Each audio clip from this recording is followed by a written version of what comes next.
Welcome back to the Wrong on Paper podcast, where myself, Aaron Fossis, and my co-host, David Salyers, we look at the stories and the strategies of companies that appear so stupid, so wrong on paper, but somehow, some way end up being responsible for the impact and the success that they have long term. I could not be more excited for this episode. We're talking about a company that earned the right to be used by a MBA professor, and in each of his first classes for a new semester, he opens his class the following way. I'd like to open a new kind of grocery store. We're not going to have any branded items. It's all going to be private label. We're going to have no television advertising and no social media whatsoever. We're never going to have anything on sale. We're not going to accept coupons. We'll have no loyalty card. We won't have a circular that appears in the Sunday newspaper. We'll have no self-checkout. We won't have any wide aisles or big parking lots. Would you invest in my company?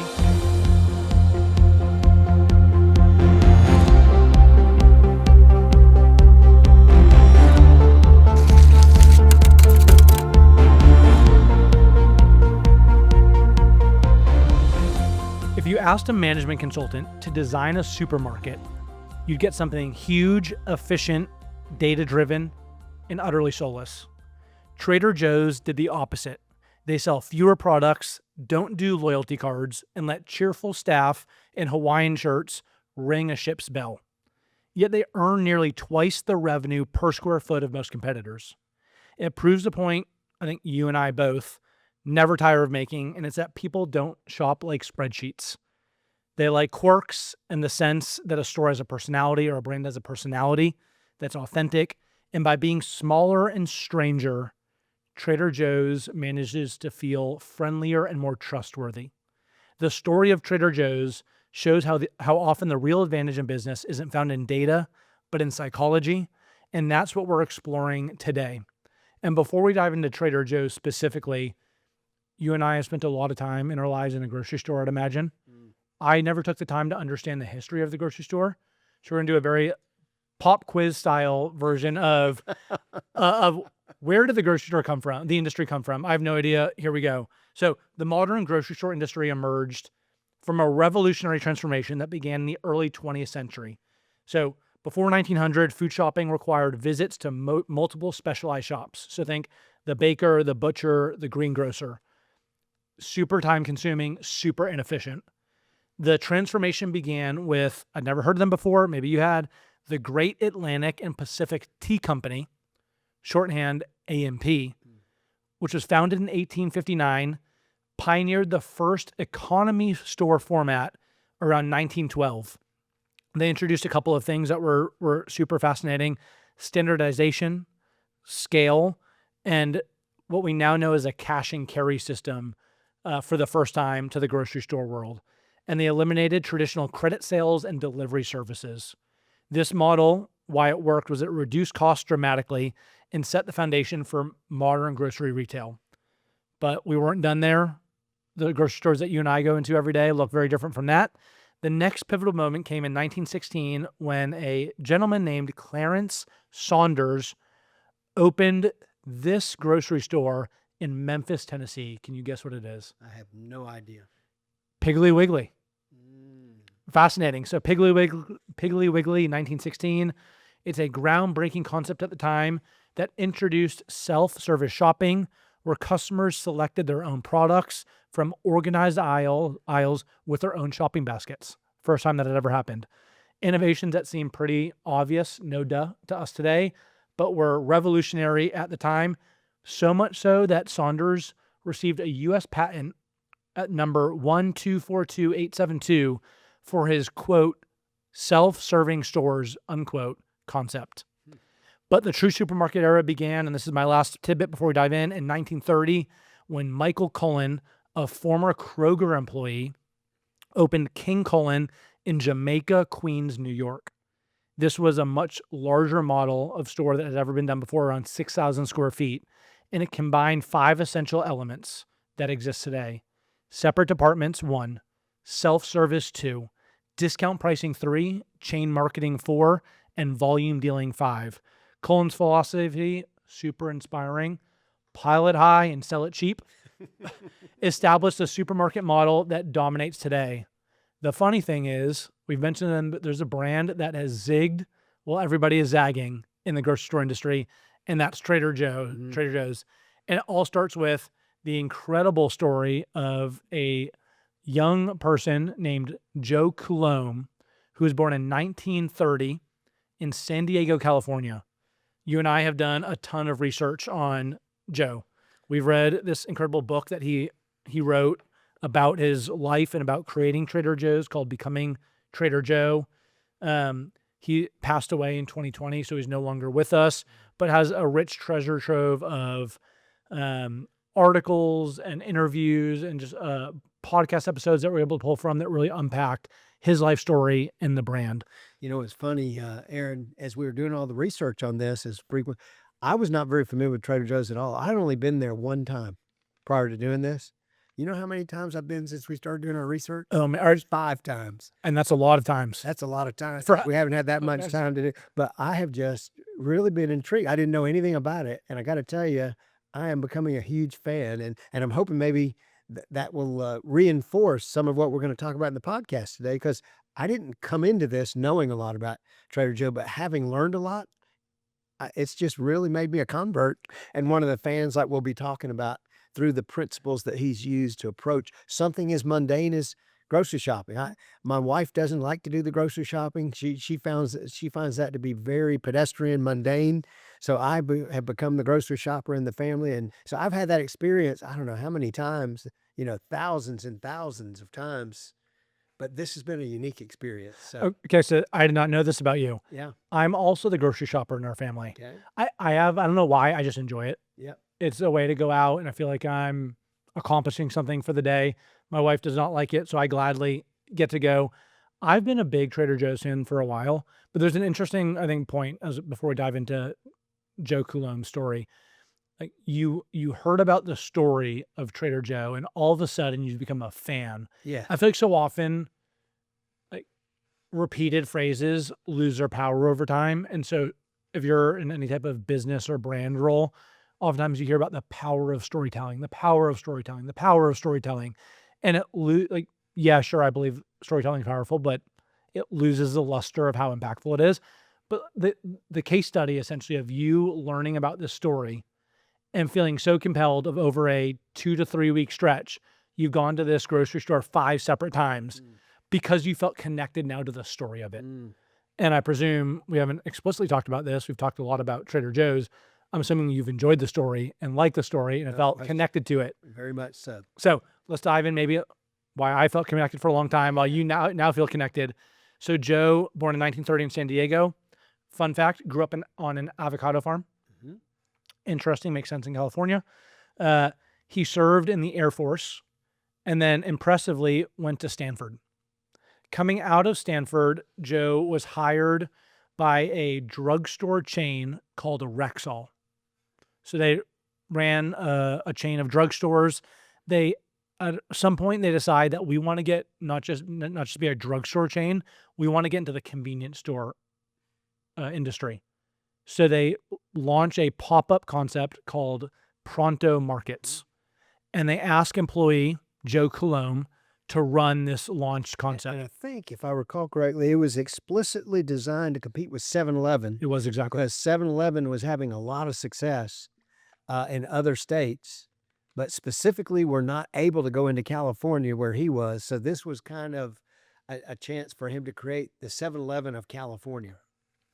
And so that's exactly right. And so what happens is, I might be, correct me on the timing here, but the threat of 7-Eleven coming to California convinces Rexall that they don't want to compete with 7-Eleven.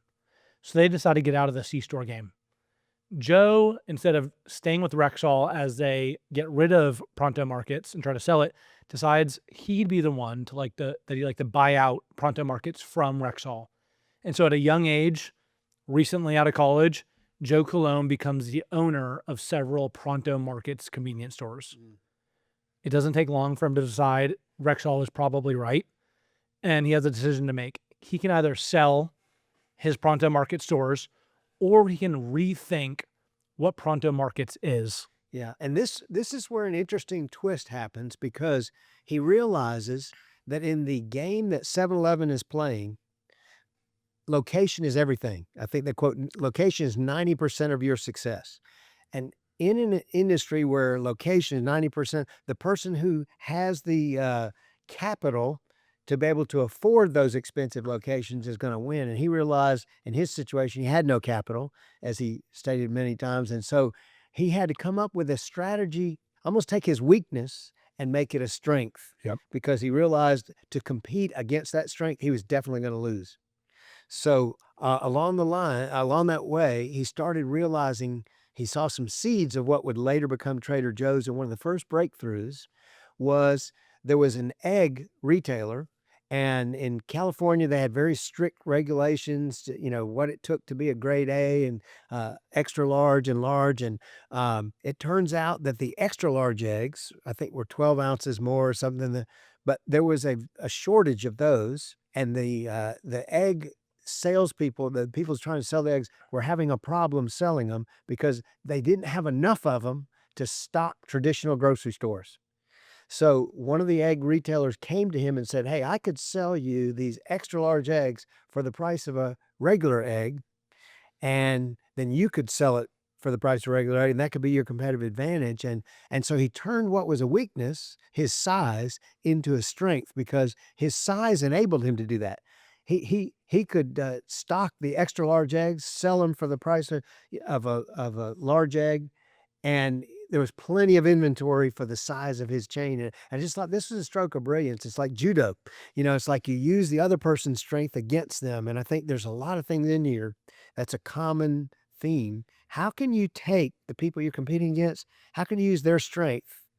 And what could your competitive advantage be based on their strength that might translate into a strength for you? And this is our first wrong on paper moment Yes. for Joe. To your point, he sees what the right on paper move is to say the inventory of AAA eggs isn't enough to sustain selling these at scale. And so the right on paper move is to let them go, keep Which is selling. exactly why the grocers. Everybody moved on. Yeah. But when you are the young, upstart, rebellious nature brand trying to get a foothold in the industry, you're willing to take wrong on paper risks when you see you can get an advantage. And you're exactly right. That's exactly what happened. Around this time, we're in the mid 1950s. Around this time, he also, in addition to seeing an incredible opportunity through extra large eggs, there's a couple of disparate data-driven insights that anchor some of the strategy for where he decides to go. The first insight is he hears the following statistic. 2% of American adults were college educated in the Depression. By the 50s to 60s, about 60% of American adults had become college educated, was number one. And the second insight, which is totally not connected from the first, is that the first 747 Airbus was coming, which meant that international travel was going to become more feasible and more affordable for the masses. It was no longer just for the wealthy. And so he took these two insights and realized that there's going to be an educated group of people with more exposure to more of the world who are no longer going to be satisfied with just the same old thing. They were going to want something that felt different, felt local, and felt unique, similar to world travels that they might be going on. And so this idea of the consumer prototype, the customer persona of Trader Joe's was born at an early stage of, I believe Joe Coulombe calls it the overeducated, underpaid American begins who he tries to design the grocery store concept around. So there end up being three main eras to the growth of Trader Joe's. The first one, and we'll walk through them quickly, is the Good Time Charlie era.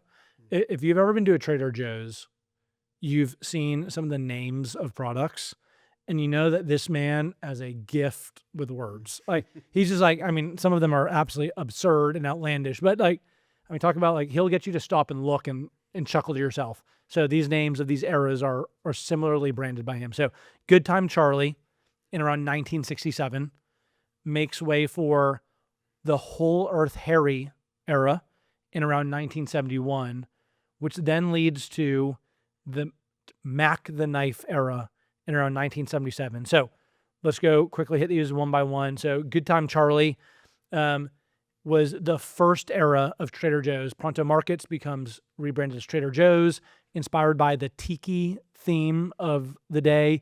Also, there was a restaurant called Trader Vic's in Beverly Hills at the Beverly Hilton, which was known for kind of overpriced food and was pretty swanky. And he kind of wanted to make fun of it. And so he called his Trader Joe's, which had underpriced goods and a very unassuming, humble store layout. So some of his personality starts to come through at a very early point. So Good Time Charlie was a description of the typical Trader Joe's customer in the early years, a newly middle-class, college-educated, bargain-hunting optimist, he called it. This was on the back of post-World War II prosperity. We're seeing the rise of chain supermarkets and convenience shopping.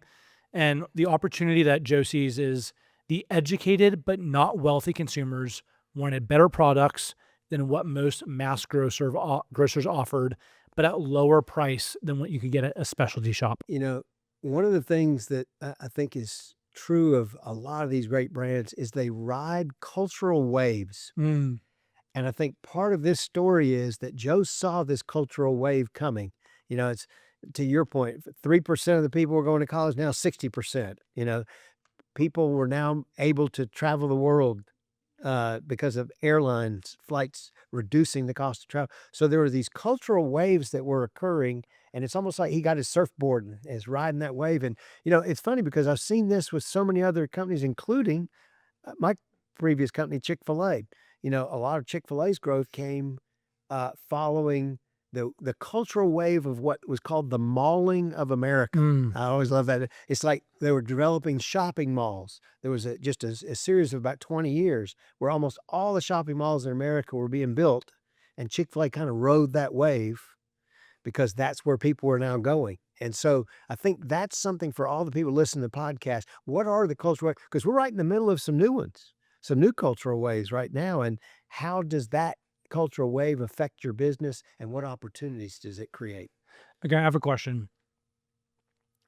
The breadth of insights that exists in the world at any given time are so many that it oftentimes feels like searching for like a needle in a haystack when you think about what is the wave to come, what is the insight.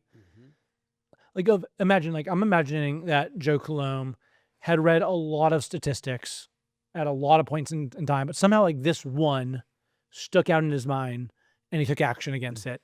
When you think about the way that you look out for insights that might be a tell of a wave to come, like how do you think about that? How did y'all think about it at Chick-fil-A?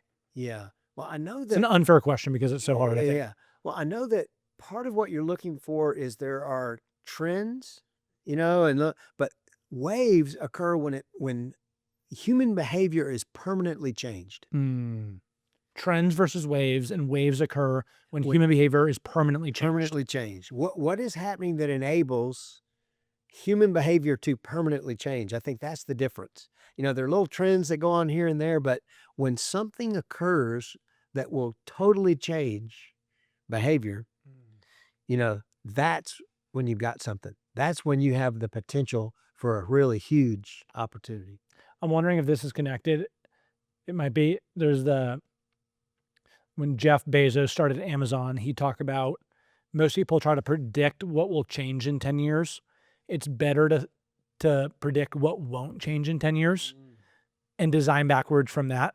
And there was a whole concept of his belief, his insight was that customers would still demand convenience and fast shipping 10 years from now. They'll only want it more so. They'll never want slower shipping. And so the whole Amazon Prime model and the distribution system was built around this bet that in 10 years, we know for sure that people will still want what they want as fast as possible. And I think there's a similarity here of like the permanent behavior of a wave is unchanging. It's understanding what is new in technology or just a new philosophy that will better equip you to tackle what won't change in a more creative, different way. And the other reality is, and I don't want to get too far ahead of Yeah. ourselves, but I think Joe would tell you that a lot of people were thinking it was this brilliant, you know, brilliant overnight success that he had one big idea. But I think he would tell you he discovered parts and pieces along the way that eventually became Trader Joe's, but it wasn't like this overnight success story. It was an overnight success story, 20 years in the making, and he discovered it a little piece at a time, and all the pieces started to fit together. Mm. Uh, but I'm not sure he could have given you the puzzle, like if it was a jigsaw puzzle, the box top up front. He saw a little piece, he saw how they fit together, and eventually he had the box top, but not right up front. Okay, this is also an interesting point. So Joe Coulombe was a founder. It feels like he was also overeducated and underpaid. When you think about founder stories, they're trying to solve a problem in the world, but oftentimes I feel like the brands that become more long enduring are often a shadow of the founder. It's like what do they say? Apple is Steve Jobs with 10,000 lives. Mm. Apple is the shadow of the founder, and any risk that they have is how much that shadow has maybe rescinded since his passing. I think about Truett Cathy, and you can speak about this way better than I can. In a lot of ways, I'd imagine that Chick-fil-A was an extension of the identity of Truett Cathy. Yep.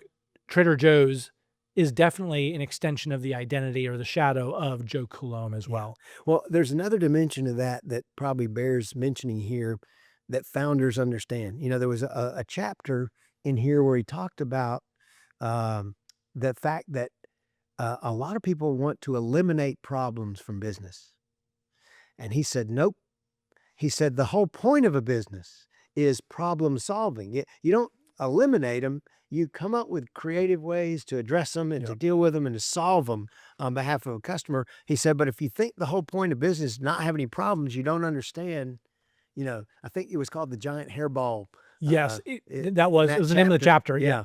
But he said what he embraced, I think, really well is the whole point of business is to take problems and solve them, not to try and avoid them or eliminate them. And so if you think about the value that's created by a business is to solve people's problems for them. Mm-hmm. And solve your own problems. That's good. Then you embrace the problems instead of trying to avoid them. Okay, this is also, I think, a tenet of, in addition to problems, oftentimes employees are seen as a problem. I think one of the initial decisions that Joe Coulombe made, and he has said, I think the quote was essentially, the best business decision I ever made was paying my employees really well. Yes. And he said, in an industry that tried to compress and lower wages and lower labor costs, he looked at labor as an investment. And he aimed, I think some of the principle he used was essentially, he tried to understand what the median wage was in the state of California and make sure that all of his employees, their annual wages were above the median wage. He also talked about early on, he tried to design it where a store operator or general manager had the upside each year to make more than any corporate executive at Trader Joe's.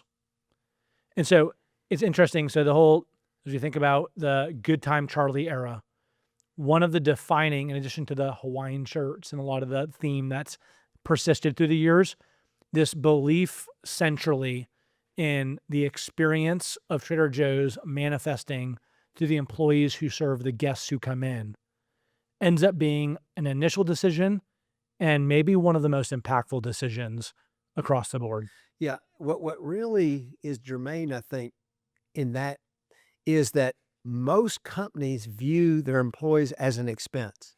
And if you view it that way, then the whole point of an expense is to minimize the expense. And that's the way the rest of the industry, for the most part, viewed it, is employees are one of our single biggest expenses. We're in an industry that has a very small profit margin. So part of what we've got to do is have a business strategy that enables us to minimize our employee expense. Yep. I think Joe saw it just the opposite. He saw employees as an investment, and he wanted to maximize the return on that investment. And it wasn't about minimizing it was like maximizing that investment by paying people more, which then led to less turnover, which led to longer tenure, which led to well-educated, high engaged, happy employees that interact with your customers. And so he just approached the entire thing as an investment, not an expense.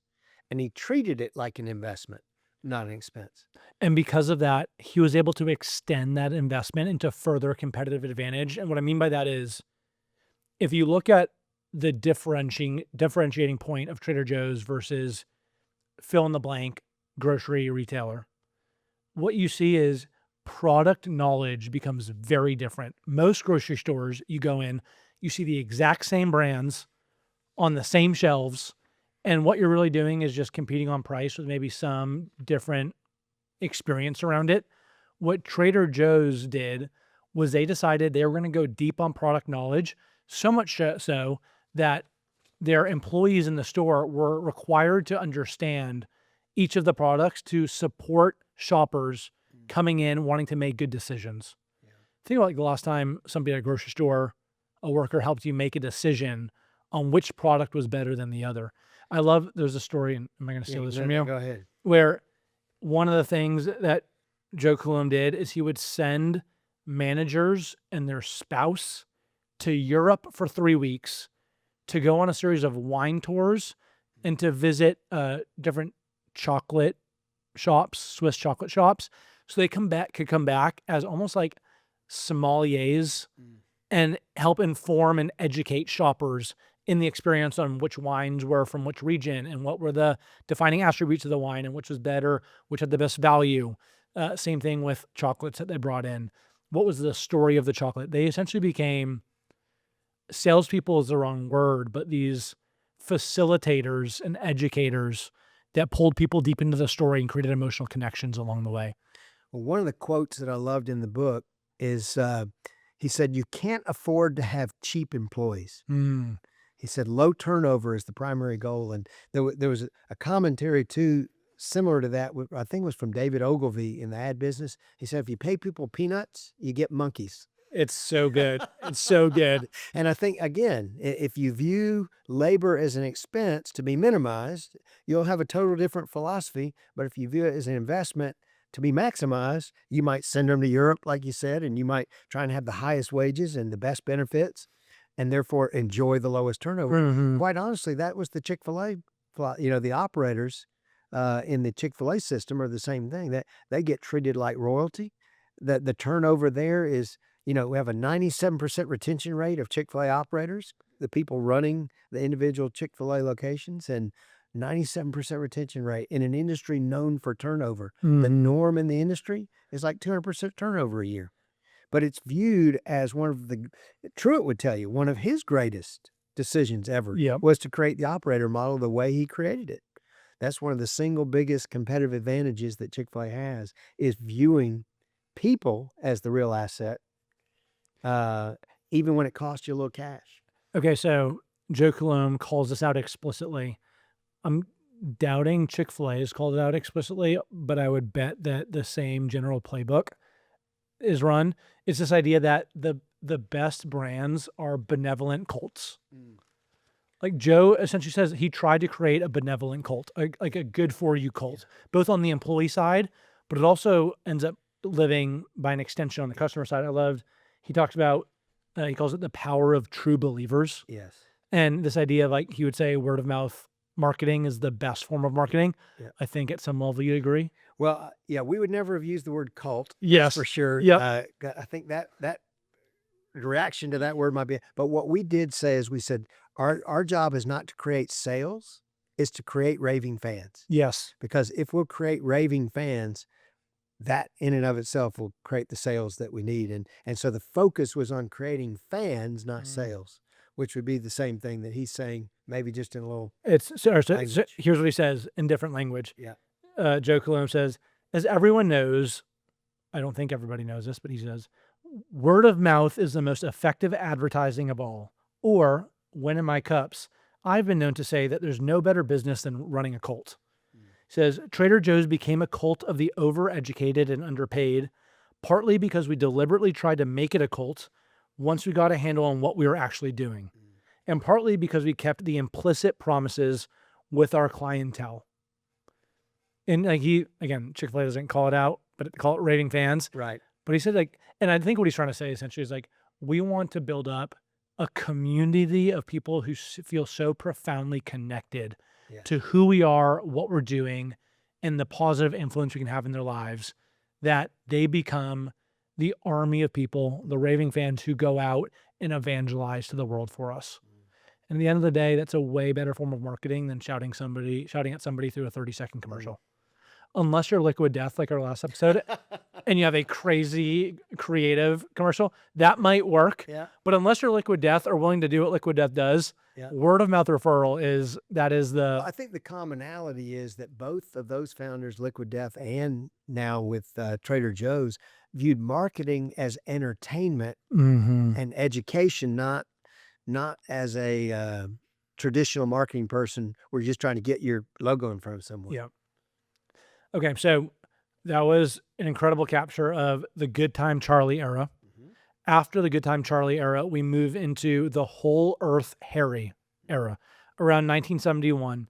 And the nickname Whole Earth Harry captures this movement that was broader in society of back to the land, super health conscious, health minded, and environmentally conscious phase. So we're seeing a move towards organic, natural foods, environmental awareness. And for the first time, really, we're seeing this backlash against mass-produced brands. So consumers start to ask the question, what is actually in my food? Not just what is my food? And they start to ask where that food is coming from, which creates an opportunity to zig, to start to answer those questions in a way that gives an answer that people want to hear, not something we're trying to cover up from them ever discovering.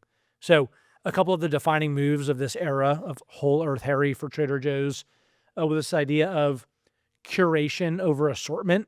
So this was the first time that they tried to deliberately shrink the SKUs or the number of products they kept on shelves. For reference, today, my understanding is Trader Joe's carries about 4,000 SKUs or types of products at any given time. The traditional grocery retailer exists closer to the 30 to 50,000 SKUs range. That is insane. Yes. And I think the comparison here, not to go back to Chick-fil-A, but to go back to Chick-fil-A, there's always comparisons, analogies, right? Think about Chick-fil-A, the simplicity of the menu. Yes. Versus the complexity of what you might find only chicken.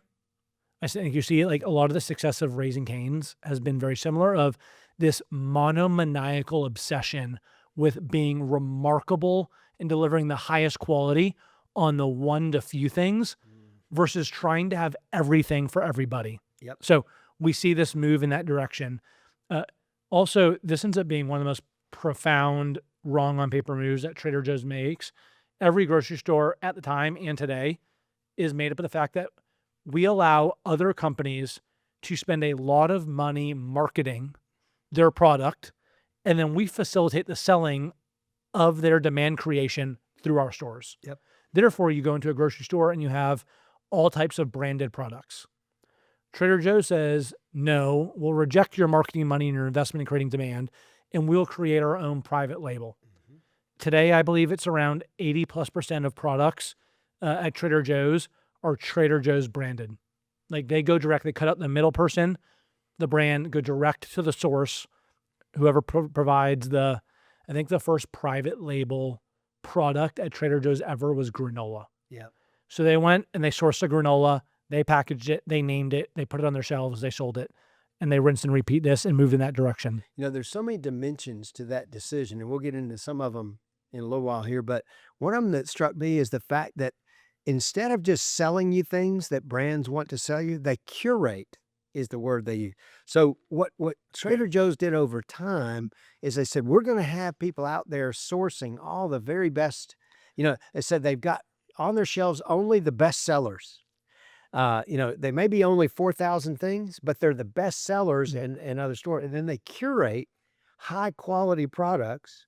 But the way they're able to save people money, because my impression before I went to Trader Joe's was it must be expensive because it's so small and they're such high quality products. I assumed they had to be expensive. I didn't realize Trader Joe's whole value proposition is Value we're going to based save you money. But the way they save it is by going deep with fewer things, Yep. so they can get the kind of volume from the suppliers that the big guys get, because they're ordering fewer things, but they're going deep Yep. with the same things, and gives them a pricing event. And then there's a whole lot more to this that we'll get into about how they form partnerships with the suppliers and all the rest. But they're curating the very best items and going deep.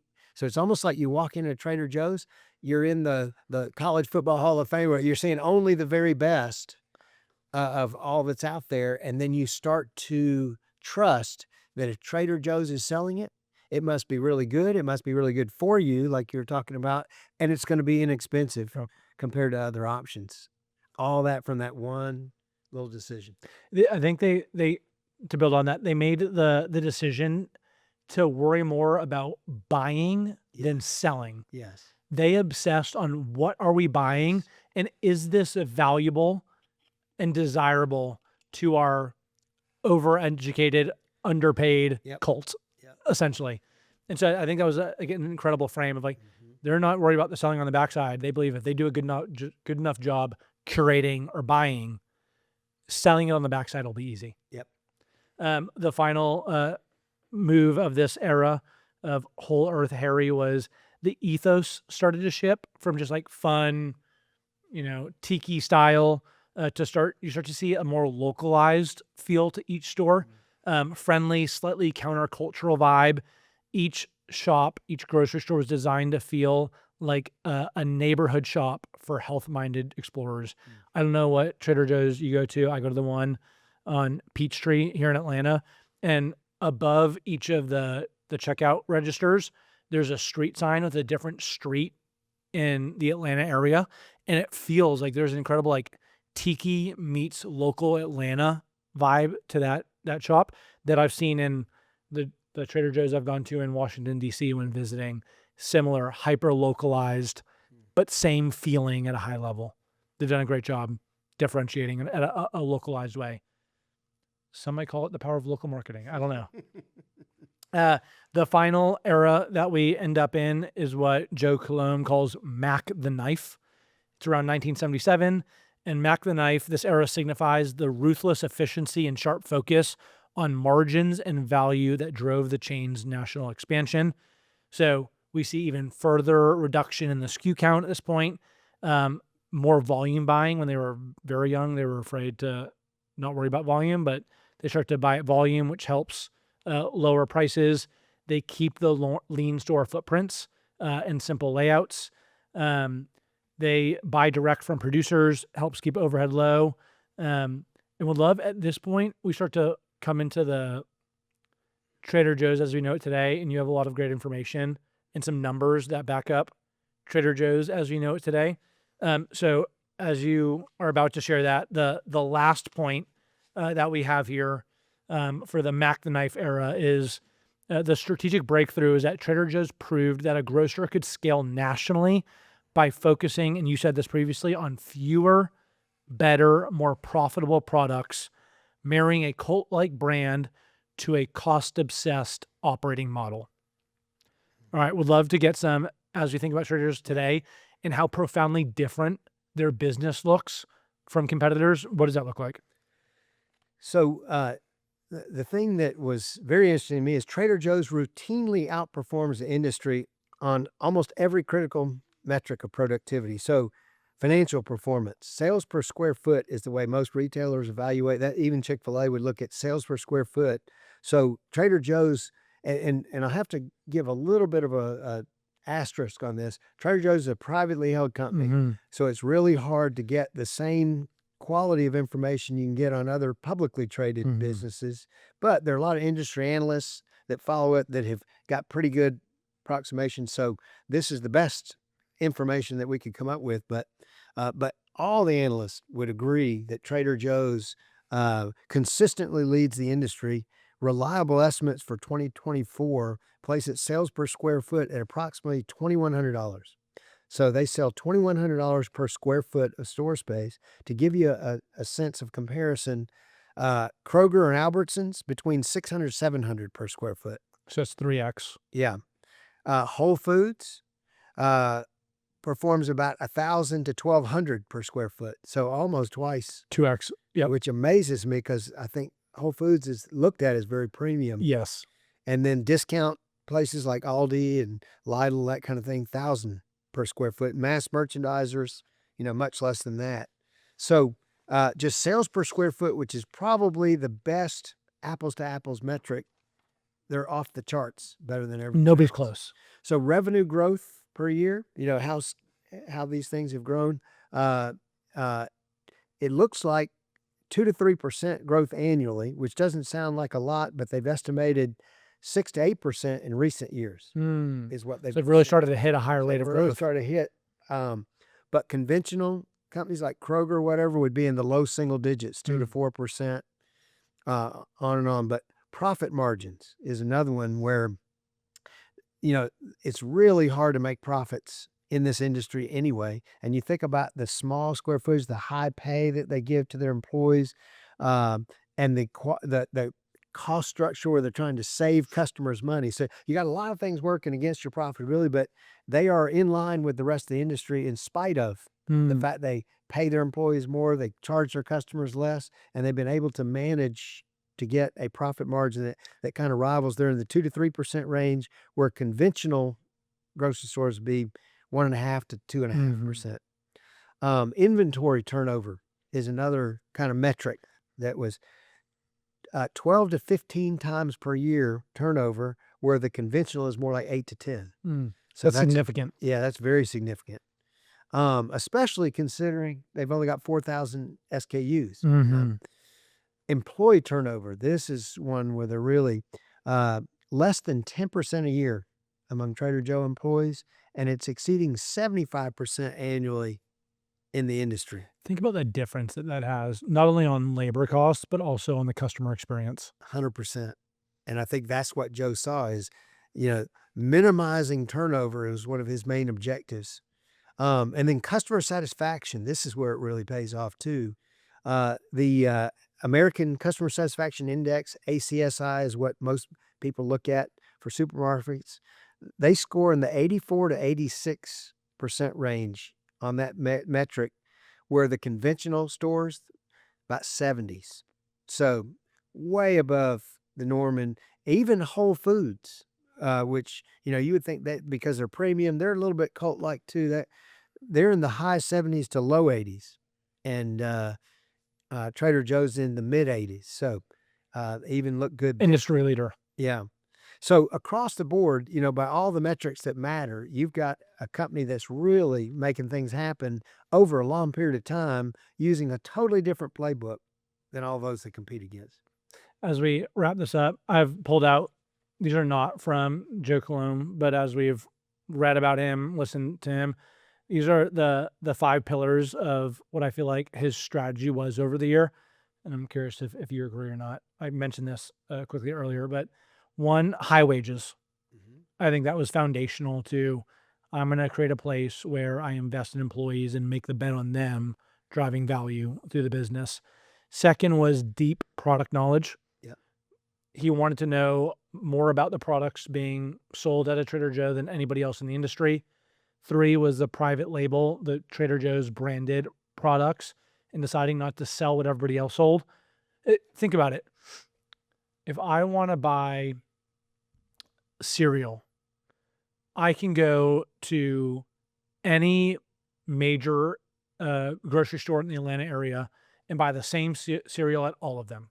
The grocery store, irrelevant. Doesn't matter which one I walk into, I'll buy the same one for around the same cost. And maybe if I'm being cost conscious, which I might be, maybe I do a little bit of research to understand who sells the cheapest version, but it's all the same product. There's zero product differentiation. And maybe there's some testing into having maybe one private label where you try to sell a cheaper version of all the major brands. But that's at most. Trader Joe's has essentially built up only at Trader Joe's items, period. And then regulation loopholes. You mentioned this is part of the fair trade that they sold alcohol through, the some of the eggs. I think Joe Coulombe made the comment about finding regulation loopholes and driving a truck through them. And doing nothing illegal, but finding the loopholes and trying to create value for customers out of those loopholes. And then finally, strong locations. Finding only A+ locations, staffing great people at those locations, and not trying to grow. And you talk about Chick-fil-A's expansion and the long-term scalable success coming through not sacrificing on the quality of the locations. I think Trader Joe's followed a very similar model. So the 5-pillar strategy as intuited by me, by Trader Joe's.